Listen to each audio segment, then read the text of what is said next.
Good afternoon. Welcome to Meets Rod Shop. I'm Jason. Today we're working on my 1993 Fox Body Coupe. We're going to do an install on a Maximum Motorsports Panhard bar. It's not a complete install. Some of the items have already been installed on the car. To be honest with you, this is the Panhard bar that I took off of my wrecked 1992 hatch that I road course drive HPDEs. And I've already got the axle bracket installed and the other coilover bracket on the passenger side as well. So I'm not going to go over that, but we're going to go over the general installation, drilling of the frame rails, setting it up, and putting the actual bracket on the frame. So with that being said, let's go ahead and get this started. All right, first things you want to do is you want to place the car up on jack stands or on a lift like I have it, whichever works. You can do this in the driveway. I've installed 2 of these before on the driveway. This time I'm going to take advantage of the lift. So first thing you want to do is you want to jack the car up, you want to level it out, then you want to level the rear end. Once the rear end's level, go ahead and lower your lower control arms and take the springs out of the pockets. You don't want to do this with the springs in the car. It's too hard to get the rear end level and get it perfect. So once you get the springs out, you put the control arms back in, re-level the rear end, make sure the car's still level. And then what you're going to need to do is take a plumb bob, which I went out and bought one because I couldn't find mine. And you're going to place the plumb bob first on the driver's side. I'm going to bring you in there and show you. And you're going to drape it around the aft side of the axle, outboard of the lower control arm mount. And then you want to take a string, obviously off the plumb bob, and you want to measure from the string to the forward edge of the inner rod end mount on the Panhard bar link that actually connects the rear end to the bracket. But I'm going to show you that here in a second, and you're going to take a measurement, and you're going to come over here and you're going to basically measure the same thing, but after you put the Panhard bar in place, hold it in place, and you want to measure again from the outboard edge, aft edge of the lower control arm on the passenger side this time, the string off the plumb bob to the inside of the bracket on the Panhard bar. But we're going to do that here and I'll show you. But my rear end's been leveled. I don't have springs in the car because, to be honest with you, I don't even have shocks in the car right now because I'm running a coilover setup, so the rear end's just kind of free floating. But I'll bring you over on the other side. We're going to write it and read it and write it on the tape I've got stuck to the fender well there, and we'll show you what's going on. All right, here's what I was talking about with that plumb bob. As you can see, I've got the plumb bob hanging here. You're not really worried about it getting close to the ground, but if you can look up under here, you see the strings coming off the back side of the axle, and it's hanging down on the outboard side of this mount. So what I'm going to do is I'm going to measure from the string to this point. It's the forward edge of where the Panhard rod end goes into. So I want to take a measurement from that string from here to here and measure the distance. So let's go ahead and do that. All right, so it's right at 4 1/8. 4 1/8 inches from that string to the inside part of that rod in there. So now we're going to put the bracket in, hold it in place on the frame, and measure the same thing, only on the passenger side this time. Let's go ahead and do that. All right, so as you can see here, I've got the rear end lowered as far as it would go. I do not have a brake line hooked up, so I can lower it as far as need be without having to worry about disconnecting my brake line. Those of you that are doing this on a running car, if your brake line's hooked up, be very careful on how far you lower this because you could snag your brake line and bust it. But if you look here, you can see it's flush against the bottom of the frame rail here. And then on this side, it's kind of hard to see with my lighting choice, but you could see it's flush up against the bump stop bracket on the driver's side. All right, so now on the passenger side, you can see it's flush up against the bottom of the frame rail here. And as well, turn you around here. It's kind of hard to see with my lighting again, I apologize. But it's flush up against the bump stop bracket here, and it's also flush on the front edge. So the passenger side is flush completely against the frame rail.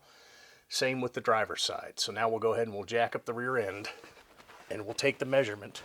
All right, on the passenger side, what you do is you hang the plumb bob off of the inside of the lower control arm mount off the back of the axle, whereas on the driver's side, you hang it on the outboard side of the lower control arm mount. So I've got it, the plumb bob hanging. Let's go ahead and take the measurement. You're going to take the measurement from the inside of the passenger side rod end, where it goes in there, the forward inside edge, to the string, and we'll take that measurement and take a look. So taking the measurement, where you look at it, it's right at about 5 inches. So that's where we're looking for. That's within 1/2 inch of the driver's side. So we're good to go on that. Now we'll go ahead, we'll mark the holes for drilling.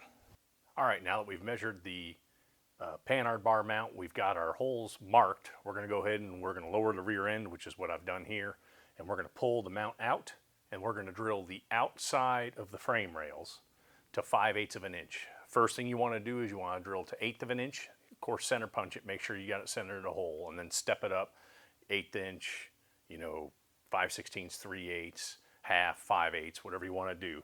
Just on the outside though. Don't do the inside holes yet, because what you got to do now is you'll drill them up, and then you're going to there's a little insert that goes in so that you don't crush your frame rail. So we'll drill it up, and then we're going to measure the depth on that insert that goes on the frame rail. I'm going to give you a little tip on drilling. When you're drilling into something that has to be precise, use a nice sharp drill bit. Use a new drill bit. Cobalt, if you can afford them, they're pretty good. And I always keep a little bottle of Bow Lube on hand, or you can use beeswax, you can use transmission fluid, WD-40, whatever you got, some sort of spray lube. Just put a little bit of lube on your drill bit there, and it'll help save your drill bit and help cut a little bit better. And as always, wear your eye protection.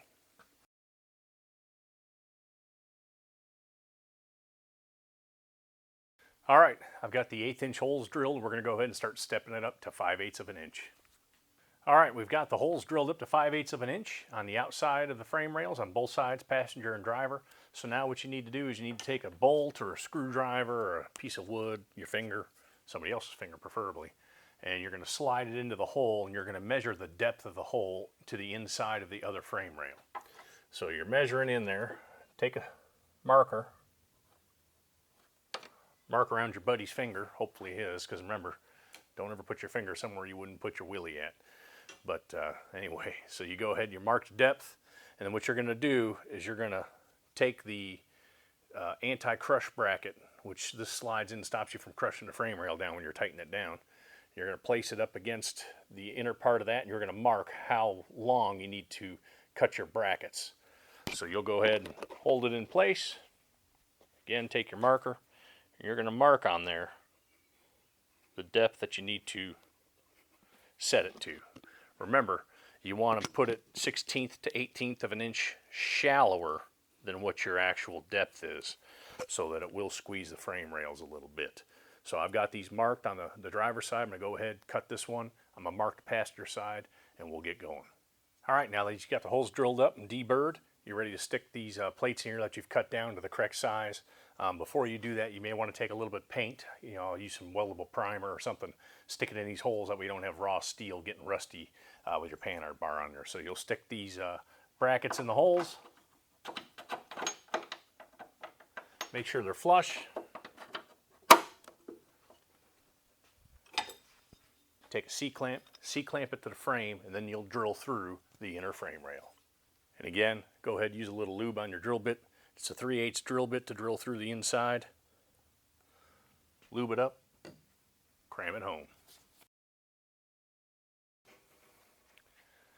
Once you drill the hole, stick a bolt through there to hold that bracket in place, and then drill the other hole. All right, after you've painted the holes, you go ahead and take your anti-frame crush bracket, slide it back into the holes on each side, and then you're going to place a Panhard bar bracket on there. Then if need be, you'll go ahead and use these shims to take up any gaps between the Panhard bar brackets and the frame rail. You may need one, you may need two on each side, you may not need any. If you need two, try and place one on each side of the frame rail. Then go ahead and tighten the bolts to 47 foot-pounds. Let's go ahead and we'll get that done now.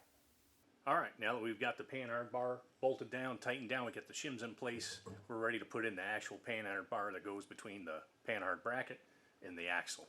So what you do is you'll grab your Panhard bar. Ta-da! And the one thing you're going to do is you want to use 4 washers on the end that goes to the Panhard bar bracket. So you're going to take the bolt, you're going to put it in there, but you want to use 2 flat washers in between the rod end as it slides up into the bracket.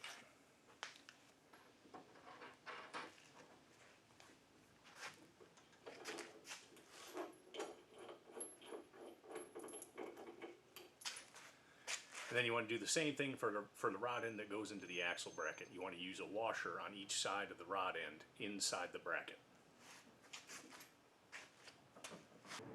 All Alright, now that we have the Panhard bar installed, we're going to go ahead and we're going to set the correct positioning of the rod. What you want to do is you want to get this rod as level to the car as you can. So best thing to do, as they say, is at least half a tank of gas and then put someone close to the driver's weight in the car while you're adjusting this. The best way to do it, I find, is put the car up on jack stands and then jack the rear end up to where it's just coming up off the jack stands at the correct ride height. You want to make this bar as level as possible to the car. That's why there's so much movement in this end of the Panhard bar bracket. So once you get that rod level, now obviously mine's not because the rear end's sagging down, it's hanging on the shocks.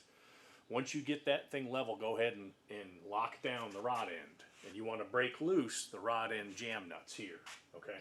And when you put those jam nuts in, when you put the rod ends in, you want to make sure that before you start twisting this rod to set the side-to-side length on it, you want to make sure that the rod ends are in equal lengths. You don't want one all the way in and one close to out, because when you go to turn, you're not going to get enough adjustment. So you want them in equally. So what you'll do then is you're going to take a plumb bob, and I'll show you. You're going to wrap it around the lower control arm body mounting bolt. And let me get my plumb bob. So you're going to take your plumb bob and you're going to wrap it around the bolt for the lower control arm, the forward body mount. When you wrap the plumb bob around, you can see it hanging there. I'm using the outer side, the outboard side of the bolt. Just wrap it around there, and you want that string as flush to the body as possible. You don't want it hanging off and getting caught on that lip. So you let it hang down. Then what I did is I took what I'm going to do, as soon as I find it. You take your regular old builder's square here, carpenter square, and you're going to place it up against the tire on the inside and measure the distance between the inside of the tire and that plumb bob string. And then that way you want to make sure it's equal between both left and right side.